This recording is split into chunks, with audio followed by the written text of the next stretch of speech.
let me ask you about the difference between a relatively integrated life in Brooklyn, attending a majority, overwhelmingly white high school, and then entering into the segregated environment of Morgan and Baltimore. What was kind of transition did you have to make, if any? Well, you attended an African American school like I did also, Morehouse, and there was a sense of bonding. There was a sense of the professors at Morgan at that time, and I think still do, gave you a sense of the fact there was something you could achieve.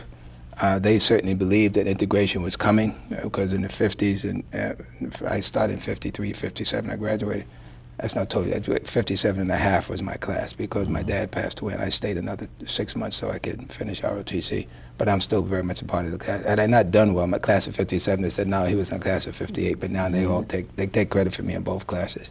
So that the success comes with that also. But when I arrived on campus, first of all, I'd really never been away to be on my own and all of that, and so all of a sudden I arrive in this dormitory and they're still having freshman initiation type rites where they're hitting you with paddles and all of that. Well, that in itself was a wake-up. I knew that I had visited the campus. I knew I was coming to an African-American or all-black environment. I felt quite comfortable with that, and I felt even more comfortable because it was, if you will, we were in an oasis. It was an oasis where you ate on that campus. I didn't have a car to get off the campus. Where you were involved in sports, you studied, you went to the library, and so everything you needed was there. When you walked to either one of the shopping centers, you knew that you, and I had already been inculcated in my head by my parents that I was probably going to meet some racism. It really wasn't racism because they realized that their income came from both of those shopping centers, that the income came from the black community. It was really how I got started with owning 2 flower businesses. I was the flower representative for there was a florist in the northern part of the campus and off campus, and then there was a florist in the eastern part of the campus where, again, and those were the only 2 florists anywhere around, and I became the representative on campus for both of those florists. But in New York, I lived in a black community. Now, I went to high school, an all-white high school. There were 7,500 students at Erasmus Hall High School when I went there and graduated in 1953.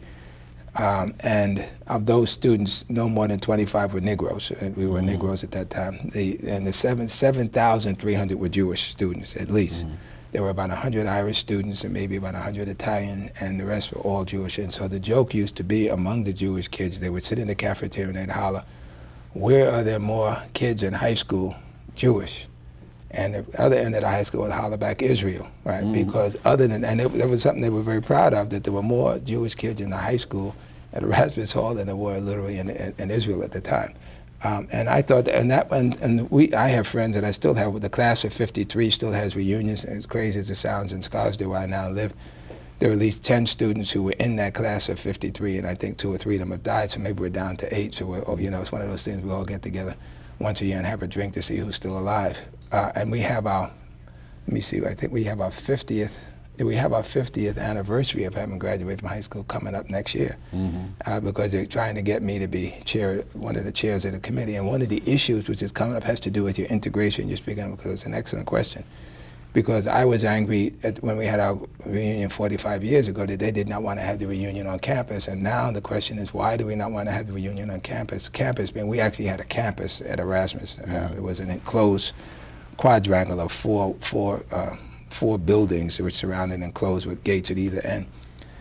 And now that flatbridge that used to be all Jewish, right, is now all African American. Now, for the most part, it's a seedbed, if you will, of West Indian people who are here from the West Indies. And in many instances, many of the people who are coming to the high school now literally have to take an English course because they come from some country in Latin America or South America. But literally, that Erasmus Hall, which I graduated from in 1953, has flip-flopped from being all white to all black. And the graduating seniors of my class, who now will be having their 50th anniversary, did not want to go back to the campus because they were, in quotes, afraid. And so I've told Judith Handelman, who is means nothing to your audience, but her husband was mayor of Scarsdale, and she was in my class. I said, Judy, if I'm going to be on the committee, we have to go back to the campus, and we have to have our reunion. And it's a beautiful campus. The only hesitation is among the graduates is can we go back to the campus? And I've assured them they're not going to have man-eating lions at the campus when we go back. And so the integration is still an issue. You know, you're talking about what happened and how was it affected me in 53. I felt quite comfortable being on an all-black campus, and I think what has been the saving grace for the African-American schools, in addition to really just giving us an excellent education, is the sense of camaraderie, the sense of togetherness, a sense of somebody who cares about you. And if, whether or not you take a Morehouse that you went to, it took you 4 years to graduate. I got my degree in a half hour. I made a speech and sat back down, and 2 hours later I was out of there. Can't understand why it took you 4 years. But in any event, said a little tongue-in-cheek, as I enjoy doing graduations around the country today.